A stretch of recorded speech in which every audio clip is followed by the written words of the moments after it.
Hello friends, আমি চিন্তা YouTube channel tuition কিচেনে আমার চ্যানেল রেসিপি শেয়ার করবো। সেটা হচ্ছে ছানার পায়েস বানিয়ে দেখাবো। সেটা আপনার থেকে কী প্রকার লাগে আসুন দেখায়। তার একটা তো আমার চ্যানেল রেসিপি ছাড়া আছে। আমরা যদি ভালো লেগে থাকে অবশ্যই লাইক কমেন্ট শেয়ার করবেন, বেশি করে শেয়ার করবেন। যদি আমার চ্যানেল নতুন হয়ে থাকেন তাহলে প্লিজ সাবস্ক্রাইব করে দেবেন, নোটিফিকেশনটা অন করে দেবেন, যাতে আবার ভিডিও আমার কাছে আঁকা পৌঁছে। তার জন্য ছানার পায়েস বানাতে কী প্রকার লাগে আসুন দেখাই।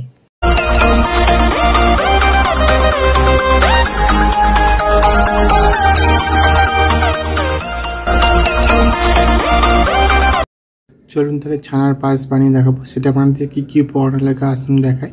তার আগে একটা কথা বলি, ভিডিওটা প্রথম থেকে শেষ অবধি দেখার অনুরোধ রইল। তার জন্য রেসিপিটা শুরু করি। এখানে দেখুন আমি আগে থেকে ছানাটা কাটিয়ে রেখেছি। তার জন্য রেসিপিটা শুরু করি। গ্যাসটা জ্বালিয়ে দুধটা বসিয়ে দিয়েছি। দুধটাকে আমি গরম করে নেব, ভালো করে ফুটিয়ে নেব। দেখুন দুধটা ফুটে অনেকটা মরে গেছে, লিকুইড দুধটা। এর মধ্যে এবার যে ছানা কাটিয়েছিলাম সেটা দিয়ে দেবো। ছানাটা তো এর মধ্যে আমি চিনি দিয়ে দেবো। এর মধ্যে দেবো দুটো কাজু কিশমিশ। এটা ভালো করে আর একটুখানি মেয়ের মতো। দেখুন আমার ছানার পায়েস রেসিপিটা হয়ে গেছে। এই রেসিপিটা আমি নামিয়ে নেব।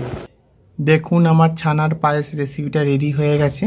এই রেসিপিটা যদি আমাদের ভালো লেগে থাকে অবশ্যই লাইক কমেন্ট ও শেয়ার করবেন, বেশি বেশি করে শেয়ার করবেন, আর প্লিজ সাবস্ক্রাইব করে আমাদের পাশে থাকবেন। চলুন তা দেখাচ্ছে নেক্সট ভিডিওতে। এরকম নতুন নতুন ভিডিও পাওয়ার জন্য আমাদের চ্যানেলটাকে অবশ্যই সাবস্ক্রাইব করে আমাদের পাশে থাকবেন। চলুন তা দেখাচ্ছে নেক্সট ভিডিওতে। আর আপনারা বাড়িতে এরকমভাবে খুব ট্রাই করে দেখবেন, আশা করি খুব ভালো লাগবে। তাই চলুন দেখা হচ্ছে নেক্সট ভিডিওতে।